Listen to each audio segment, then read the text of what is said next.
சரி, நான் பேச ஒரு நிமிஷம். நான் கூட்டணிக்கு எதிராக பேசலாம், பட்டியல் போடுங்க தலைவா. நீங்க தானே கேட்குறீங்க, பட்டியல் ஒன்று சொல்லுங்க. கூட்டணிக்கு எதிராக எங்க பேசுனேன்? ஆனால் ஆட்சியில் பங்குன்னு யார் சொன்னா?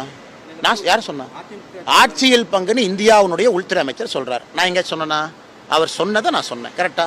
இந்த கூட்டணி நடந்து முடிந்ததுல என்னுடைய பங்கு இருக்குன்னு எங்கேயாச்சும் சொன்னா? இல்லை. அமித்ஷாஜி அவர்களும் இபிஎஸ் அவர்களும் அந்த மேடையில் உட்கார்ந்த பொழுது நான் மேடையில் அமித்ஷாஜி பக்கம் உட்கார மாட்டேன்னு நான் சொன்னேன்னா? அதுக்கப்புறம் 3 மாசமா அமைதியாக இருக்கிறேன்னா? இப்போவும் பத்திரிகையாளர் சந்திப்பை நான் கூப்பிட்டேன்னா இல்லை ஏர்போர்ட்டில் வண்டியை நோக்கி போகும்போது என்னை மறித்து நீங்கள் நிற்கிறீங்களா?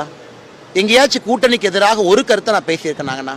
என் பாட்டுக்கு சிவனேன்னு, என் ஆடு மாடு, என் கிரிக்கெட்டு, என்னுடைய ஃபவுண்டேஷனு, கீழே இருக்கக்கூடிய மக்களை சோஷியல் சர்வீஸ் பண்ணிக்கிட்டு இருக்கேன்.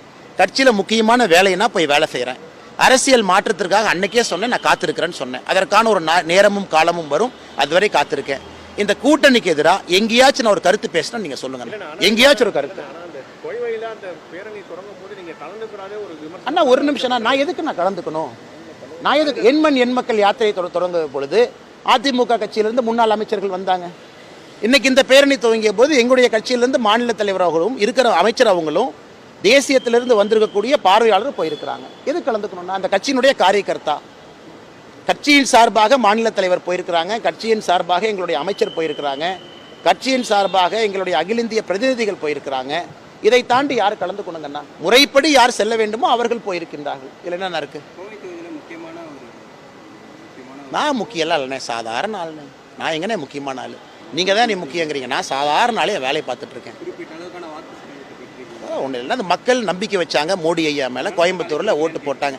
ஆனால் அழைப்பு இல்லைங்கிறது வேறங்கன்னா எங்கள் கட்சியின் சார்பாக யார் சென்றிருக்க வேண்டுமோ அவங்க போயிருக்கிறாங்கண்ணா. நான் எங்கேயும் நானாக போய் தலையை நீட்டி வேண்டாத விருந்தாளியாக, அலையாத விருந்தாளியாக எங்கேயும் நான் போக மாட்டேன். எனக்குன்னு ஒரு மரியாதை இருக்குது. விவசாய குடும்பத்தில் பிறந்தவன், சின்ன கிராமம், தொட்டம்பட்டி, 40 வீடு, ரொம்ப மரியாதையோடு வளர்த்திருக்கிறாங்க. சில விஷயங்கள் பிடிக்கவில்லை என்றாலும் கூட வாயை பொத்தி கொண்டு அதை பார்ப்பேன். நானாக தேவையில்லாமல் அலையாத விருந்தாளியாக தேவையில்லாத இடத்துக்கு நான்